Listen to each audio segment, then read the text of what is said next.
Yesterday afternoon, I pulled up outside my granddaughter's school, like I've done 100 times before. Same cracked sidewalk, same dented stop sign, same group of teenagers spilling out of the building, loud and careless with the energy of youth. She slid into the passenger seat and buckled herself in without a word. Something was different. It wasn't sadness exactly, not anger either. It was the absence of something, like the spark that usually lit her face had dimmed, not extinguished, just muted. She stared out the window as we drove, fingers tracing invisible patterns on the glass. She's 15 in age, where the world starts asking questions before it gives answers. I asked how school was. She shrugged. I asked if she wanted to talk about anything. Another shrug. The silence stretched. Then she said, quietly, almost like she didn't want the words to exist once spoken, "Grandpa, do you ever feel like nothing you do really makes a difference? I'm 87 years old. I've buried friends. I've watched cities rebuild after falling apart. I've failed at things I believe would define me. I've succeeded at things no one remembers anymore." And that simple question from a girl not even a quarter through her life hit me harder than any loss I can recall. Because I've asked myself that same thing over and over just from the opposite end of the road. She was staring forward, wondering if her life would matter. I was looking back, wondering what already had. Somewhere between her doubt and my memories, a truth finally settled into place. We live in an age obsessed with visibility. Everyone wants proof that they count numbers, titles, followers, applause. We chase careers that sound impressive when introduced at dinner parties. We measure success by how loudly it echoes. We assume meaning comes from being noticed. I understand the temptation. I fell for it myself. But after nearly 9 decades of living, here's what I know with certainty. The moments that shape lives almost never feel important. While they're happening, let me tell you about someone most people never heard of. Her name was Helen Carter. She lived on my street for most of my adult life, same narrow blue house, same creaky porch swing. She worked as a librarian in a small town branch that barely anyone visited anymore. She never married, never had children, never left the state. If you'd asked her what she'd done with her life, she probably would have shrugged and said, nothing special. When she retired, the library staff threw her a modest farewell, a cake, a few polite speeches, a thank you card signed by people who would soon forget her name. 2 years later, she died peacefully one night. I attended her memorial service, expecting a quiet affair. Instead, the room overflowed. People stood along the walls. Some sat on the floor. There were teachers, lawyers, artists, parents with children in tow. And one by one, they shared stories. A novelist who said Helen was the first adult who treated his curiosity seriously. A woman who said Helen stayed late every Thursday, helping her learn to read when she was falling behind. A man who said Helen quietly recommended books that saved him during a lonely childhood. None of them knew each other. All of them had been changed. Helen never set out to leave a legacy. She didn't build anything grand. She didn't seek attention. She just showed up day after day and cared about whoever stood in front of her. And the ripples of that care traveled further than she ever imagined. We misunderstand what it means to matter. We assume it requires scale, audience, recognition. But life doesn't operate on grand gestures. It moves through ordinary exchanges, tiny intersections of attention and timing. A single conversation that shifts someone's direction. A moment of kindness that arrives right before despair wins. A choice to stay when it would be easier to leave. These moments feel unremarkable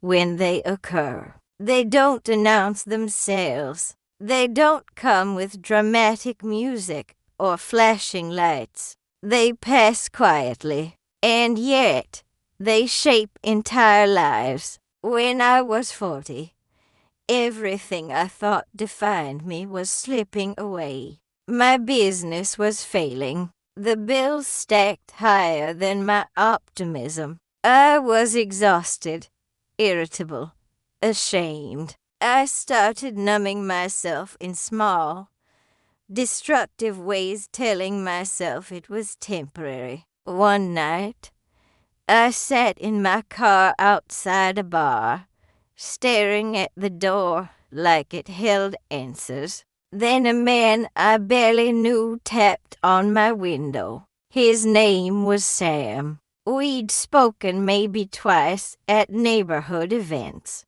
Nothing more. He asked if I wanted to grab a cup of coffee. That was it. No intervention. No lecture. No questions. We sat in a diner for hours talking about nothing important: his kids, a baseball game, a place he once visited. He never asked what was wrong, never tried to save me. But something shifted. I went home instead of going inside that bar. I don't remember the details of that conversation, but I remember the direction it nudged me. Sam probably forgot about it the next day. I never did. That's how meaning works. It doesn't arrive loudly. It slips in unnoticed, alters a path, and disappears again. My wife, Ruth, understood this better than anyone I've known. She had a habit I used to tease her about. She wrote handwritten notes, actual letters, to friends, to family, to neighbors, to people she hadn't spoken to in years. I told her it was outdated, inefficient. She smiled and kept writing. After she passed, I found boxes filled with replies. People wrote about how those letters carried them through grief, illness, loneliness. Some said they'd reread them for decades. Ruth wasn't trying to change lives. She was simply reaching out. And somehow, that was enough. Here's the truth I wish someone had shared with me earlier. Your life does not need to be extraordinary to be meaningful. In fact, the pressure to be exceptional often robs people of the very presence that makes them valuable. It convinces them that unless their life looks impressive from the outside, It doesn't count. That's a lie. Most of what holds this world together is done quietly by people whose names will never be recorded. Parents who show up exhausted but steady. Workers who do honest jobs without praise. Friends who check in when they sense something is wrong. Strangers who offer patience instead of irritation. These acts don't trend. They don't get celebrated. But without them, everything collapses. If you're wondering whether you matter, stop looking outward. Look at the people directly in front of you. Do you listen when they speak? Do you keep your word? Do you show kindness when no one's watching? Do you make space for someone else's pain? Those questions won't make you famous, but they will determine whether your life leaves weight behind. I thought a lot about my granddaughter's question. Does anything I do really make a difference? The problem isn't the doubt, it's the definition. We confuse mattering with importance, with being influential, with being admired. But meaning isn't measured in reach. It's measured in presence. It's knowing that if you weren't there, something human would be missing. When my grandson was small, he was terrified of water. Pools, lakes, anything deeper than his ankles. One summer, I spent a few minutes each day standing with him near the shallow end. No pressure, no pushing, just patience. By the end of the season, he was swimming. He doesn't remember those afternoons. I do, because I know fear loosens when someone stays steady beside you long enough. That's significance, not because it's impressive, but because it's real. As I age, the illusion of permanence fades quickly. Awards gather dust. Achievements blur. Even great accomplishments shrink with time. But what remains, what echoes forward, are the ways you made people feel. They remember being seen. They remember being heard. They remember being treated with dignity when they felt invisible. Those memories outlive everything else. Just last week, I stood at a grocery checkout line. The cashier looked worn, thin eyes heavy, movement slow. I could have paid and left. Instead, I asked how she was really doing. She paused. Then her voice cracked. She told me she was working extra shifts to care for a sick parent. We spoke for only a few minutes. I told her she was strong, that her effort mattered. When I left, she thanked me twice. Did it change the world? No. Did it change her moment? I believe it did. So here's what I told my granddaughter as we sat in the car, engine idling. Yes, I said, what you do matters, just not in the way movies and social media make it look.